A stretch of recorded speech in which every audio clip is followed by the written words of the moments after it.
ഇടാനുള്ള കൂണ കഴുകി വെള്ളം വലിയാൻ വെച്ചിരിക്കുകയാണ്. അപ്പോൾ ഇനി നമ്മളിതിൻ്റെ ഈ കാല് മാത്രം ഒന്ന് ചെറുതായിട്ട് അരിയുക. ബാക്കി വലുതാക്കി അരിഞ്ഞ് വെച്ചാൽ മതി. വെള്ളത്തിലിട്ട് കഴുകരുത്, ചെറുതായിട്ടൊന്ന് ജസ്റ്റ് ഒന്ന് കഴുകി വെച്ചാൽ. അപ്പോൾ അതിൻ്റെ വെള്ളം വലിയാനാണ് ഞാനിങ്ങനെ വെച്ചിരിക്കുന്നത്.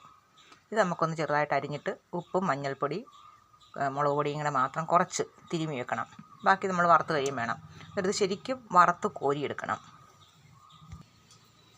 മഞ്ഞൾപ്പൊടി, ഉപ്പ്, മുളക് പൊടി എല്ലാം കുറേശ്ശേ ഉള്ളൂ കേട്ടോ. വെള്ളമൊന്നും ഒഴിക്കാതെ തന്നെ വെറുതെ ഇങ്ങനെ തിരുമ്മി കൊടുക്കണം. കാരണം നനഞ്ഞതാണ് കൂണ്. ഒന്ന് കഴുകി നമ്മൾ വെള്ളം വലിയിച്ച് വെച്ചിരിക്കുന്നതാണ്. ഇത് നന്നായിട്ട് തിരുമ്മി കൊടുക്കണം. ഒത്തിരി ഞെക്കി തിരുമൊന്നും വേണ്ട, ജസ്റ്റ് ഒന്ന് ചെറുതായിട്ടൊന്ന് മുളക് പൊടി പിടിക്കാൻ. പിന്നെ വേണ്ട നമുക്ക് വെളുത്തുള്ളി, ഇഞ്ചി അരിഞ്ഞത്. ഇത് രണ്ടും വറുത്തതിന് ശേഷം ആ എണ്ണയ്ക്കകത്ത് തന്നെ ഇട്ട് കൂണ് വറുത്താൽ മതി. അല്ലെങ്കിൽ കൂണ് വറുത്തിട്ട് അതിന് ശേഷം വെളുത്തുള്ളി, ഇഞ്ചി വറുത്താലും മതി. ആദ്യം വെളുത്തുള്ളി, ഇഞ്ചി വറുത്ത് കോരുവാണെങ്കിൽ അതിൻ്റെ ടേസ്റ്റ് കൂടി കൂണെ പിടിച്ചോളും. അതുകൊണ്ട് നമുക്ക് ആദ്യം ഇത് രണ്ടും വറക്കാം. വറുത്ത് കോരിയിട്ട് വേണം കൂണ് വറക്കാൻ. നന്നായിട്ട് മൊരിയണം കൂണ്. ചട്ടി ചൂടായി എണ്ണ ഒഴിക്കുക. നല്ലെണ്ണയാണ് നല്ലത്. സൺഫ്ലവർ ഓയിൽ ഒഴിച്ചാലും കുഴപ്പമില്ല. ഞാൻ പക്ഷേ വെളിച്ചെണ്ണയും നല്ലെണ്ണയാണ് കൂട്ടി മിക്സ് ചെയ്താണ് ചേർക്കുന്നത് കേട്ടോ. നല്ലെണ്ണ മാത്രം ചേർക്കുന്നതിനോട് ഇവിടെ അത്ര താല്പര്യം ഇല്ലാത്തതുകൊണ്ടാണ്. നമുക്ക് തന്നെ കൂട്ടാനായതുകൊണ്ട്. നമുക്ക് വിൽക്കാനൊക്കെ ആണെങ്കിൽ നല്ലെണ്ണ മാത്രം ചേർക്കുന്നതായിരിക്കും നല്ലത്. വെളുത്തുള്ളി പകുതി മൂത്തതിന് ശേഷം നമ്മൾ ഇഞ്ചി ഇട്ടാൽ മതി. കാരണം ഇഞ്ചി ചെറുതായിട്ട് അരിഞ്ഞിരിക്കുന്നത്.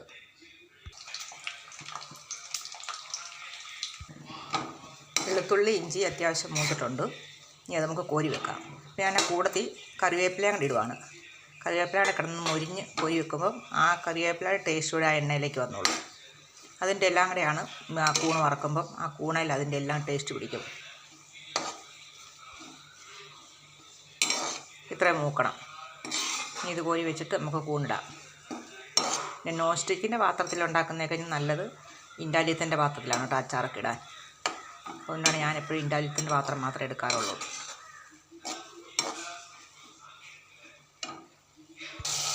വെളുത്തുള്ളി, ഇഞ്ചി വറുത്ത എണ്ണയ്ക്കകത്ത് തന്നെയാണ് കൂണിട്ടിരിക്കുന്നത്. കൂൺ ഒത്തിരി എണ്ണ ഒഴിക്കേണ്ട ആവശ്യമില്ല. കാരണം കൂണ് നമ്മൾ കുറേശ്ശേ ഇടുകയുള്ളൂ.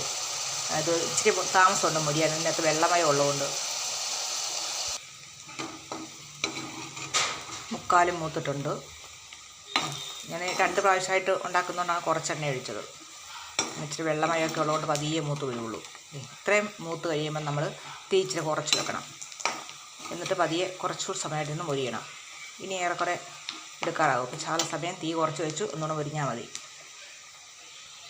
നല്ലൊരു സ്മെല്ലൊക്കെ വരും ആ കൂണിൻ്റെ. അപ്പോൾ ഇത്രയും മതി. നന്നായിട്ട് മൂത്തിട്ടുണ്ട്. ഇത് കോരി എടുത്തിട്ട് നമ്മൾ അടുത്ത ട്രിപ്പോട്ട് ഇടാം. അല്ലെങ്കിൽ നമ്മൾ ഒന്നിച്ചിട്ട് കഴിഞ്ഞാൽ ഒത്തിരി എണ്ണയാവും. അപ്പോൾ പിന്നെ എണ്ണ മിച്ചം വരും.